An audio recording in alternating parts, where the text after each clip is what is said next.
अध्याय 17। जब अब्राम 99 वर्ष का हो गया तब यहोवा ने उसको दर्शन देकर कहा, मैं सर्वशक्तिमान ईश्वर हूँ, मेरी उपस्थिति में चल और सिद्ध होता जा। मैं तेरे साथ वाचा बांधूंगा और तेरे वंश को अत्यंत ही बढ़ाऊंगा। तब अब्राम मुंह के बल गिरा और परमेश्वर उससे यूं बातें करता गया। देख, मेरी वाचा तेरे साथ बंधी रहेगी, इसलिए तू जातियों के समूह का मूल पिता हो जाएगा। इसलिए अब से तेरा नाम अब्राम न रहेगा, परंतु तेरा नाम अब्राहम होगा, क्योंकि मैंने तुझे जातियों के समूह का मूल पिता ठहरा दिया है।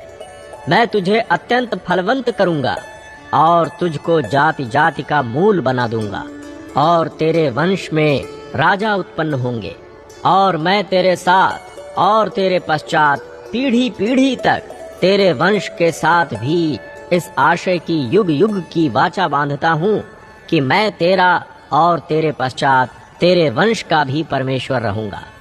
और मैं तुझको और तेरे पश्चात तेरे वंश को भी ये सारा कनान देश जिसमें तू परदेशी होकर रहता है, इस रीति दूंगा कि वो युग युग उनकी निज भूमि रहेगी और मैं उनका परमेश्वर रहूंगा।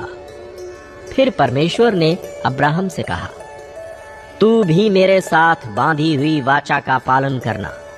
तू और तेरे पश्चात तेरा वंश भी अपनी अपनी पीढ़ी में उसका पालन करे। मेरे साथ बांधी हुई वाचा जिसका पालन तुझे और तेरे पश्चात तेरे वंश को करना पड़ेगा, वो यह है, तुम में से एक एक पुरुष का खतना हो। तुम अपनी अपनी खलड़ी का खतना करा लेना। जो वाचा मेरे और तुम्हारे बीच में है, उसका यही चिन्ह होगा। पीढ़ी पीढ़ी में केवल तेरे वंश ही के लोग नहीं, पर जो तेरे घर में उत्पन्न हुआ हो अथवा परदेशियों से रूपा देकर मोल लिया जाए, ऐसे सब पुरुष भी जब 8 दिन के हो जाएं, तब उनका खतना किया जाए। जो तेरे घर में उत्पन्न हो अथवा तेरे रूपे से मोल लिया जाए, उसका खतना अवश्य ही किया जाए। इस प्रकार मेरी वाचा जिसका चिन्ह तुम्हारी देह में होगा, वो युग युग रहेगी। जो पुरुष खतना रहित रहे, अर्थात जिसकी खलड़ी का खतना ना हो, वो प्राणी अपने लोगों में से नष्ट किया जाए, क्योंकि उसने मेरे साथ बांधी हुई वाचा को तोड़ दिया।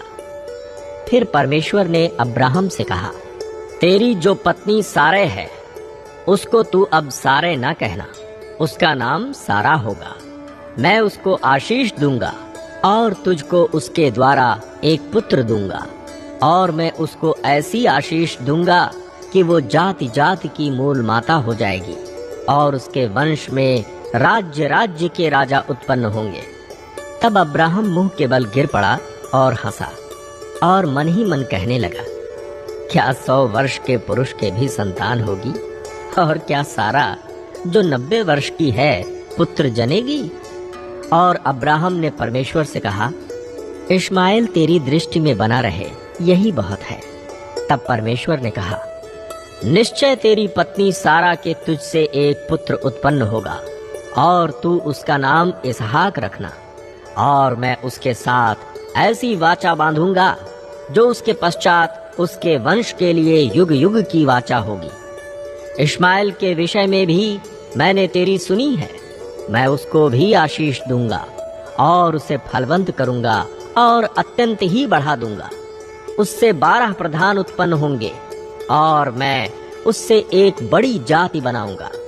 परंतु मैं अपनी वाचा इसहाक ही के साथ बांधूंगा, जो सारा से अगले वर्ष के इसी नियुक्त समय में उत्पन्न होगा। तब परमेश्वर ने अब्राहम से बातें करनी बंद की और उसके पास से ऊपर चढ़ गया। तब अब्राहम ने अपने पुत्र इश्माएल को लिया, और उसके घर में जितने उत्पन्न हुए थे और जितने उसके रुपए से मोल लिए गए थे, अर्थात उसके घर में जितने पुरुष थे, उन सबों को लेके उसी दिन परमेश्वर के वचन के अनुसार उनकी खलड़ी का खतना किया। जब अब्राहम की खलड़ी का खतना हुआ, तब वो 99 वर्ष का था, और जब उसके पुत्र इश्माएल की खलड़ी का खतना हुआ, तब वो 13 वर्ष का था। अब्राहम और उसके पुत्र इस्माइल दोनों का खतना एक ही दिन हुआ। और उसके घर में जितने पुरुष थे जो घर में उत्पन्न हुए तथा जो परदेशियों के हाथ से मोल लिए गए थे, सबका खतना उसके साथ ही हुआ।